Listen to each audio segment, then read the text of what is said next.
여러분, 혹시 대한민국을 대표하는 톱 배우들에게 아주 특별한 공통점이 하나 있다는 거 알고 계셨나요? 이들의 화려한 경력이 시작된 바로 그 지점에 한 회사가 있었습니다. 한때 스타 사관학교라고 불렸던 전설적인 기획사 하나가 이 모든 스타들을 발굴하고 키워냈다는 사실이죠. 한때 대한민국 연예계를 쥐락펴락했던 그 이름, 바로 사이더스 HQ, 현재의 IHQ입니다. 그런데요, 이렇게 화려했던 이름 뒤에 지금은 정말 믿기 힘든 충격적인 현실이 숨어 있습니다. K엔터테인먼트의 상징과도 같았던 이 회사가 지금 증권시장에서 쫓겨날, 그러니까 상장 폐지될 위기에 처했다는 건데요. 아니, 도대체 무슨 일이 있었던 걸까요? 그 중심에는 아주 심각한 경고등이 깜빡이고 있습니다. 자, 여기서 정말 중요한 개념이 하나 등장합니다. 바로 감사 의견 거절이라는 건데요. 이게 뭐냐면 쉽게 말해서 위생검사관이 식당에 갔는데 주방이 너무 엉망이라 여긴 도저히 점수를 매길 수가 없네요. 포기라고 선언하는 거랑 똑같아요.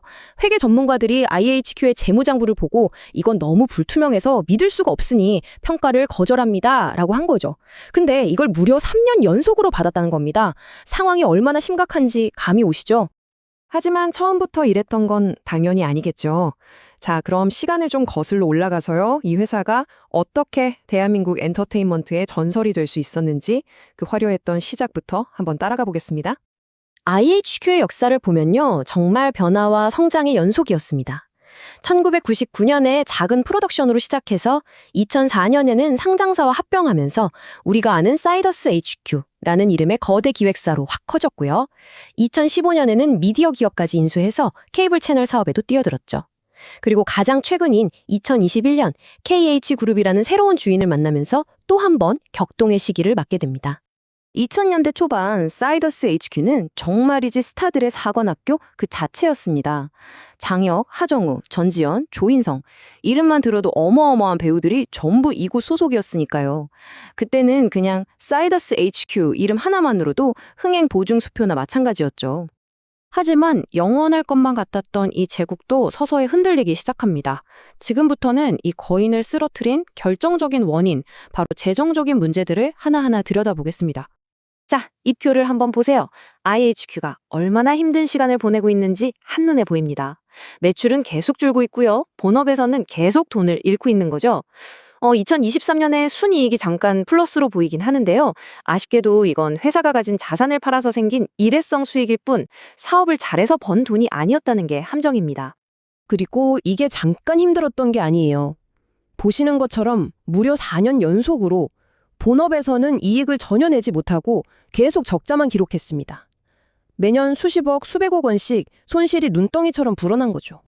특히 2022년에는요, 순손실액이 무려 1,121억 원이었습니다. 이 정도면 회사가 그동안 벌어놓은 돈을 한 방에 다 까먹는 수준을 넘어서 회사 자체가 휘청거릴 만한 정말 어마어마한 숫자입니다. 그렇다면 이렇게 힘든 상황에서 지금의 IHQ는 과연 어떤 모습일까요? 회사의 현재 사업 구조부터 어떤 자산을 가지고 있는지, 그리고 시장에서는 어느 정도의 위치에 있는지 한번 냉정하게 진단해 보겠습니다. 현재 IHQ의 사업은 크게 두 개의 기둥으로 서 있다고 보시면 됩니다. 첫 번째는 우리가 잘 아는 배우나 가수들을 관리하고 드라마, 예능을 만드는 엔터테인먼트 사업이고요. 두 번째는 IHQ쇼 같은 케이블 채널을 직접 운영하면서 광고 수익을 내는 미디어 사업, 이렇게 두 가지입니다. 물론 재정적으로는 위기지만 IHQ에게도 아직 희망은 있습니다. 반등을 노려볼 만한 꽤 괜찮은 자산들이 남아있거든요.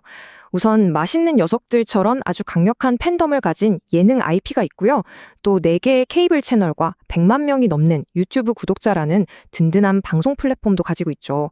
박기영 씨를 비롯해서 아티스트들이 여전히 소속되어 있습니다. 하지만 솔직히 업계 전체를 놓고 보면 IHQ의 현재 위상은 예전 같지 않습니다. 이 표가 그 현실을 딱 보여주는데요. 드라마 제국의 스튜디오 드래곤이나 K-팝의 거인 SM엔터테인먼트와 비교하면 IHQ의 매출 규모는 SM의 30분의 1 수준밖에 안 됩니다. 격차가 정말 크죠? 그럼 이 회사의 주인은 지금 누구일까요? 바로 KH그룹이 약 46%의 지분을 가진 최대 주주인데요.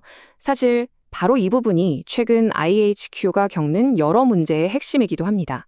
이 최대 주주와 관련된 여러 법적 문제들이 회사 전체의 발목을 잡고 있는 아주 복잡한 상황인 거죠. 자, 여기서 또 재미있는 지표 하나를 비유로 설명해 드릴게요. PBR이라는 건데요. IHQ의 PBR이 0.65예요. 이게 무슨 말이냐 하면 중고차 시장에 갔는데 엔진, 타이어, 오디오 같은 부품을 따로따로 파는 가격을 다 더한 것보다 차 한 대 값이 더 싼 거예요. 그만큼 시장에서 이 회사는 가진 자산 가치보다도 싸다라고 평가받는다는 뜻이죠.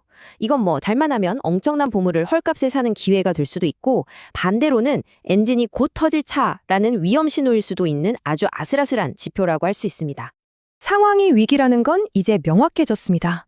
그렇다면 IHQ에게 미래는 없는 걸까요? 아니요. 회사는 살아남기 위한 계획을 세우고 있습니다.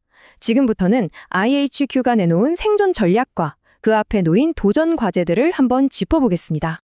IHQ는 2025년을 말 그대로 생존의 해로 정하고 몇 가지 핵심 계획을 발표했습니다. 가장 시급하고 중요한 첫 번째 목표는 당연히 어떻게든 적정 감사 의견을 받아서 상장 폐지 위기에서 벗어나는 겁니다. 이게 해결돼야 뭘 하든 할 수 있으니까요. 동시에 유튜브나 커머스 같은 디지털 사업으로 수익을 다각화하고 넷플릭스 같은 글로벌 OTT에 직접 컨텐츠를 공급해서 세계 시장의 문도 두드려보겠다는 계획입니다. 결국 IHQ의 미래는요, 정말 아슬아슬한 외줄타기 같아요. 한쪽에는 모회사인 KH그룹의 법적인 문제라는 언제 터질지 모르는 시한폭탄 같은 리스크가 있고요. 다른 한쪽에는 전 세계적으로 불고 있는 K콘텐츠 열풍이라는 거대한 기회가 있습니다.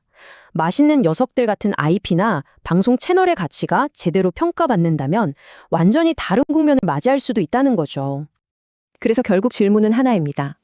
한때 대한민국 최고의 스타 사관학교였던 IHQ는 과연 이 위기를 딛고 영화처럼 극적인 부활에 성공할 수 있을까요?